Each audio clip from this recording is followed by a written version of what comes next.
Well, thank you guys so much for having me back. I'm very excited to share a little more about my research that I did for my master's in Indigenous Territorial Protection. And I already presented last semester on this research, but this time we're just talking a little bit more of how my process for developing the results went. This last trip I took to Brazil with the support from TCD. And of course, my committee members, Bob, John, and Stephen. I really wish I could be there in person with you guys. I really miss the UF and TCD atmosphere. But I'm still happy to be here and share a little bit about it. So I hope you guys find it useful. And so just a little overview of what I'll talk about. So I will just give a brief introduction to the project, just for those of you who weren't here in the previous presentation or haven't heard about my research. I will also go through like the process of creating my figures. I got a lot of questions about that in the past, about how I made those figures from qualitative data, and just also how I adjusted them to give them back to my partners, going from like the more academic version of them to the deliverable version, and then just how my devolution process went. And some lessons learned, because I think this is a very important topic, and I know at least in the TCD and Grinter space, there's a lot of talk about this with the helicopter science group. But I still think it's worth talking about and just sharing our experiences in this. And I will be very happy to hear from those of you who have had experiences giving this devolution of results as well. So just an overview of my research objectives. My main goal was to contribute to the improvement of territorial protection through the systematization and dissemination of local knowledge. So here in my framework, you can see a little bit of where territorial protection fits in their context as a response to a lot of threats happening at different levels, and also as a way to guarantee the indigenous rights at different levels as well. And then my field practicum master's focused on documenting this local knowledge between indigenous people and their partners, which are in NGOs and government agencies. And my specific objectives were more on like documenting their local knowledge, also contributing to their learning process as individuals and in organizations. As people talk about their knowledge, I feel like it also helps them to kind of put things more concisely and understand them better, understand what they've learned through the years, and what can be done better. And then lastly, the dissemination of effective practices, which is what this last step that I took fits in better. And so some of my methodology, I conducted 18 semi-structured interviews using appreciative inquiry, which is a more positive focused approach, is a little less focused on the problem and more like what's going well, what people enjoy about the processes, what they want to keep going, and what they want to bring with them as they move forward with this processes and their strategies. And so I interviewed those 3 groups that I mentioned earlier, and I went to 2 states in Brazil, Rondônia and Amazonas. And it was these 3 cities, Labria, Humaitá, and Porto Velho. And for the analysis, I initially came in with these categories. So for the SWOT analysis, strengths, opportunities, aspirations, and results. And then for the stakeholders, I had these that I found from other stakeholder analysis, but they ended up being modified just based on the responses I got from my participants. And then just some emerging categories that just came out of the data. And so a little bit more of the process that I went through for creating figures, and it was my first time doing qualitative data analysis. I don't know how many of you have done it, but it was a very interesting process. I will just give a brief overview of it. So I used Atlas TI. So here I have the transcript of my interview. I kept everything in Portuguese all the way till the end, just translated it for my report. And then what you do in Atlas TI is you start coding your transcript. So some of them are going to be your preset categories. You definitely want to look for those as you go through them, but then you also want to keep an eye out for the ones that are just emerging from your data. And then once you have those, you go through all the interviews, you kind of get this, you can look at it from this summary view of it. So you can see, you can just click one of the codes that you created, and it'll give you every quotation from the text that has that code, as well as any other codes that are there. And so this is kind of how I started my qualitative analysis. And here you have the SOAR analysis. So these are all the SOAR categories in both states. And from all those quotations, I just kind of created a table, right? So this is like the rough version of the table. And at first, you can see I have like the indigenous NGOs and agencies. And I also have marked with a symbol like who or from which group I was getting these responses. Just in case it was important to keep separate who said what. But at the end, I ended up not keeping track of that just because a lot of the responses kind of complemented each other. They were not very contrasting. And from here, I created the prettier version of it for my academic report. So I just wanted to show how results are occurring in the past, and they can be internal to the people or external. The strengths are occurring in the present, and their internal opportunities also in the present, but they're external. And the aspirations are in the future, and they can be also internal or external. And we have indigenous protagonism in the center because it appeared in all the categories as one of the major themes. And so this was good for my academic report, but I did have to modify it a little bit for the deliverable just to make it simpler because there's a lot of text and a lot of different layers. So this is the version I used in my deliverable. So it still shows the main thing, indigenous protagonism in the middle, but it has like much smaller text as you can see. It's a lot simpler. And then going into the stakeholder analysis. So as I showed you in the previous slide, we had the stakeholder analysis, and then from here I had like actions as one of the emerging categories. So these went separate from the rest of the stakeholder analysis because there was way more to dig into this, and it was largely because my research wanted to focus on what actions they're taking and what strategy. So I wanted to dig into this a lot deeper. So here is just excluding those stakeholder actions for now. And I did the same, put all these quotations, summarize them in a table, merge together the ones that I could merge together. And then I turned into something a little bit less messy and easier to understand. So indigenous and non-indigenous people. And then I put together the ones that they had in common and kind of trying to highlight those that are in common. And also trying to portray it as an iceberg, things that you can see on the outside, their level of involvement, but what things are driving that are their philosophy and their motivations.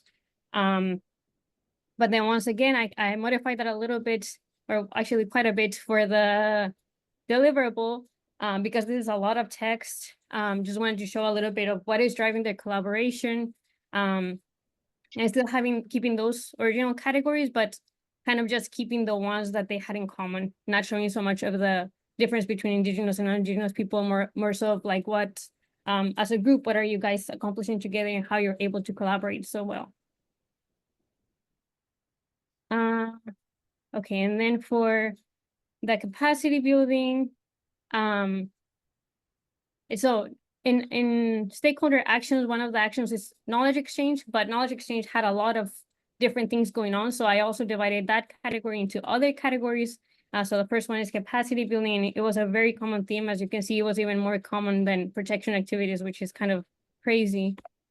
And this is how I presented it in my MDP report. So just a text box and then described it more in detail in text.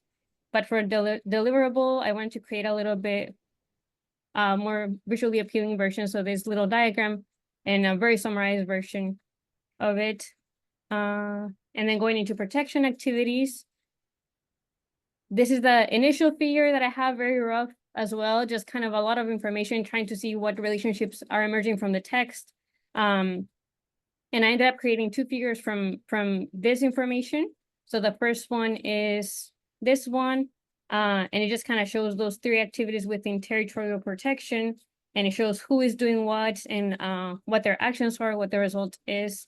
And this one I kept as it is for the deliverable because I think it shows well who is doing what, and it has very little text, so it's easy to understand, or easy enough. And then the second figure that I created from that information was on knowledge exchange for territorial protection. So here there's a lot of information of people exchanging information for territorial protection, and I just kind of wanted to portray that as that flow of information to mobilize fiscalization and all those other or law enforcement and all those activities. So this is just like just showing that flow of information. And this one I also kept the same for the deliverable because I want to show all those layers, and I think it's also understandable to, like, you can look at the subtitles here and just see what layers we're talking about. And then another knowledge exchange one was indigenous knowledge. So this figure just shows the youth receiving that non-indigenous knowledge, but also coming kind of bringing it together with their cultural knowledge coming from their elders. So this was one of those very important figures and something that was talked about a lot. So it was important to just show the role that each group is playing. So the elders have their role, the youth have their role, non-indigenous partners have their role. And I ended up modifying this a little bit, just adding women here in the middle as one of the suggestions from our partners. Because youth and women have been excluded from these processes for a long time. So they're kind of emerging as leaders. And I think it's just very cool to show like the important role that they're playing, bringing these two types of knowledge together and bringing it to other people. And this one I kept this way for the deliverable as well, because it's also just very simple to understand. And then this one, knowledge exchange for advocacy. It's a very complex image, and it's kind of just bringing a lot of things together from my data, a lot of different activities done by non-indigenous partners. And I was just kept getting this theme of how their activities are done at different levels of the well-being of indigenous people, but they're all in some way contributing to their territorial protection and to the development of their protagonism. And so I just wanted to show that here, that those relationships here, how their contributions are helping territorial protection, how that strengthens the protagonism and vice versa, and how as their protagonism develops, they're able to participate better in the non-indigenous culture and influence the politics even, which I think is super, super important in just the process that has been going on for so long. And it's important to recognize the process that they have made. But this is a very complex figure to keep in the deliverable, so I just made it a lot smaller. There's probably room for adding some other details here, but I just wanted to kind of show that same theme.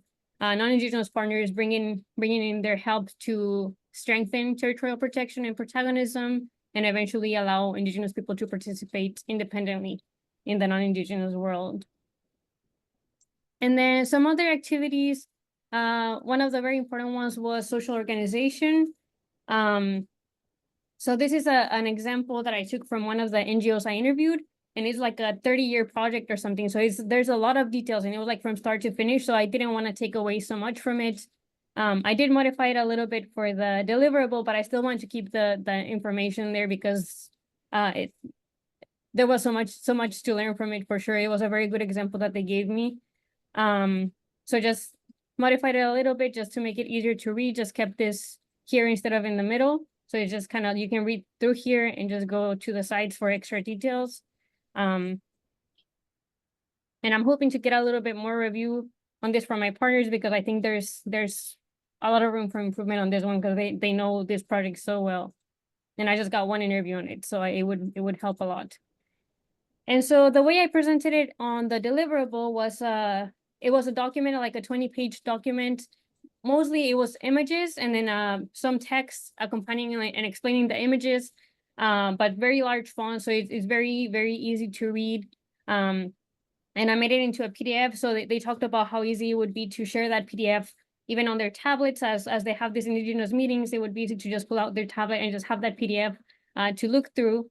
And after like giving the overview of what the research process was, very brief, I kind of put this figure showing one of the main results, as I talked about, that relationship between territorial protection and indigenous protagonism, and then just the different axes that contribute to those two things.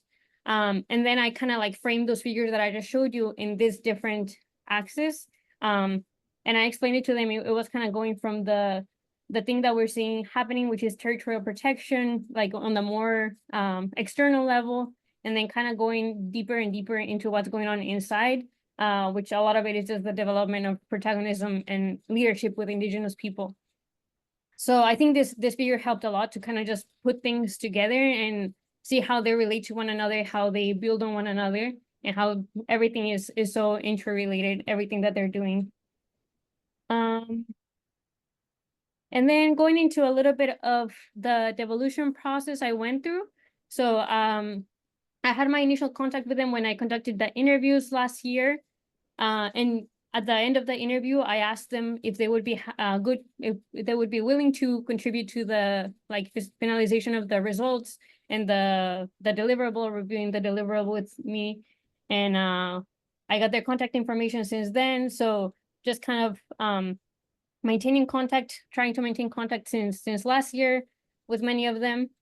And then once I had the results, which it was kind of like last spring when I was close to graduation, I had some results. So I made an 8-minute video presentation, just showing my figures, showing them what data I have, what I have to offer. With the help of Bob, I created this video and just shared it with them through WhatsApp. But I didn't receive a lot of feedback on what exactly they wanted or what data they wanted. It was just kind of like, oh, thank you, this is great. So I kind of had to keep like pushing and asking more questions to see what they wanted. And then with some very good advice from John, I created a product based on what I thought would help them from the information I had. And then I had those meetings kind of facilitated through that product. So I came in with that initial product and just asked for their feedback and got some really good feedback from them. So I conducted a few in-person meetings going back to Brazil.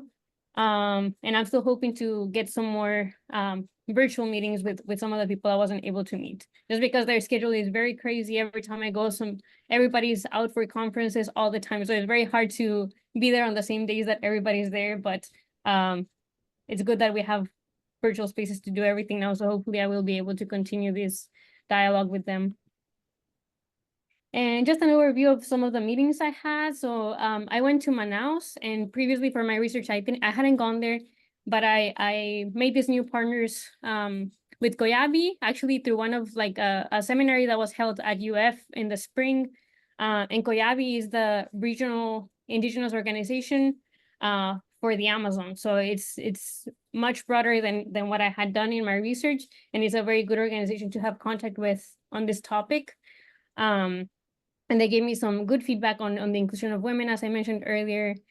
And then I also was able to meet with IMPA, which is this research institute in Manaus, and talk with Enrique, which is a very great professor there. And we just talked about different themes that are relevant to this topic, such as climate change and the vulnerability of different groups. And then in Labria, I met with Opan again.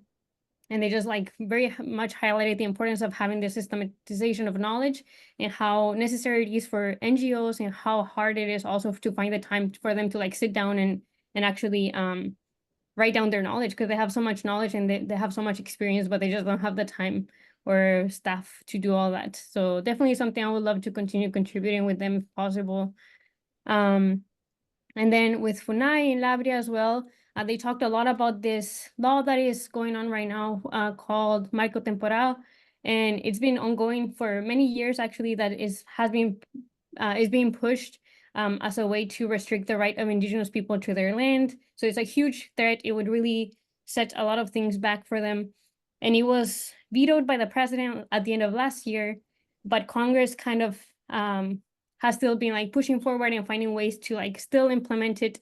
So a lot of people are not sure which one to follow, because it was vetoed, but then they're still finding ways to kind of make use of it. So there's a lot of things going on with it, and it's still a huge threat, unfortunately.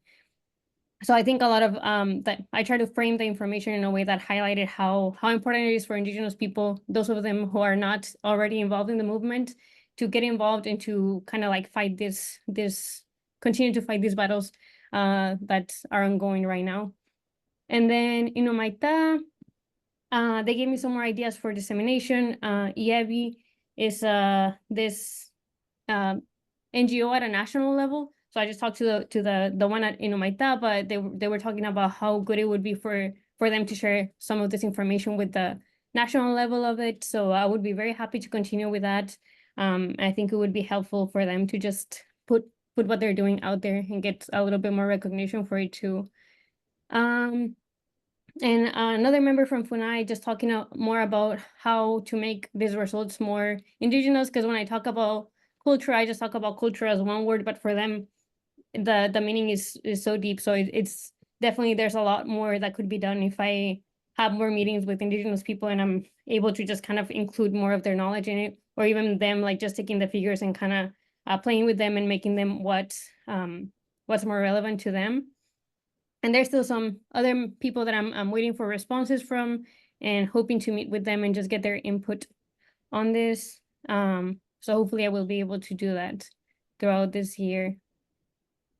And just wanted to share a little bit of the lessons I learned through this process. It was a process that I heard about a lot in UF, and I learned about it, and I knew it was something that I wanted to do from the beginning. Excuse me. But it was definitely harder than I expected. Like a lot of the things that are worth it, right? They're hard. So one of the things that I learned is just maintaining contact is crucial. I am terrible at responding promptly even to my family or friends. So it was very hard for me to maintain contact with a lot of these people, but I think it's something that just keeps the relationship and keeps the trust going. And just kind of giving them updates as much as I could to keep them involved in the process when I could. And then taking the initiative, setting up meetings, even sending them the video at first. Like I mentioned earlier, a lot of the times they would just respond like, "Oh, thank you, this is great," and I wanted to keep more like dialogue going, so I had to take a lot of initiative and a lot of persistence, just finding new ways to communicate, new ways to ask questions, and that actually leads me to the next one. So, one of the things that I think I could have done way better on, is just asking more open questions, because many times I presented the information and they were just like, "Oh, this is great. We very much appreciate it. Great job." And I was like, "Yes, but like let's talk about what things you want to add, what things you can see being used, this and that." So I think just asking more direct questions would help for sure. And taking advantage of opportunities. I think it's different for people who are giving back the results to like one specific community that they did research with, because you can go back to that community and talk to those people in one place. But for my case, my research was kind of all over the place, and each participant was in a different place. So it would definitely be great to take advantage of some opportunities where there's already a lot of them gathered together. And a lot of the times it was hard when I was there and they were like, "Oh, we have this conference tomorrow." And I was like, "Oh, I already have my bus ticket for this other day," or whatever. So it was very hard to navigate that. But I think it's something to keep an eye out for those of you who are planning to do this in the future. Just keep an eye out for opportunities to share the results where there's already going to be a group of them together. And I will be very happy to hear from lessons learned of any of you have had as well. And this is just a quote to end with from Paulo Freire. Those who authentically commit themselves to the people must re-examine themselves constantly. And it's just something to keep in mind for all of us who are wanting to contribute to these groups, doing work on the ground. It's just to go in with that mentality of being willing to learn and being willing to change the things we've done instead of just like holding on to our results or our research. And that is all. I apologize because I am terrible at taking pictures. One of my biggest regrets is I didn't take enough pictures with the people I work with, and I work with amazing people. So I wish I had taken more pictures with them. But at least I have one here of some indigenous crafts that I found very cool. And as I said, I will be happy to hear any questions or any comments from any experience that anybody else has had. You can reach me at my personal email because my UF email will be shut out soon. And this is a QR code that you can scan to look at the deliverable. I don't think it's gonna be up for a very long time because I don't have a subscription for like QR website, but at least for now you can take a look at it and you can always reach out to me and I will be happy to share it with you. And that is all. Thank you guys so much.